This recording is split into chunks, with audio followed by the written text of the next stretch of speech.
A lot of people ask me, hey Uppal, is there any sort of recommended keyword density that's good to go in terms of SEO friendliness?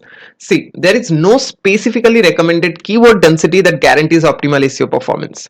So instead of worrying a lot about keyword density, you need to focus on creating, high quality, valuable content for your users while just following some general guidelines. And when I say general guidelines, it simply means like you need to create content that rates naturally and provides value to people. And of course, you need to like avoid overusing your target keywords, as it can like make your content seem spammy and ruin your user experience. Along with this, just try to put your target keywords strategically in all the important areas such as the title tag, the headings, and the very first paragraph of your content. Furthermore, just focus on like using synonyms and related terms, which are also known as like LSI keywords, to come up with a very comprehensive piece of content. And this actually like helps search engine crawlers to understand the context and the relevance of your content.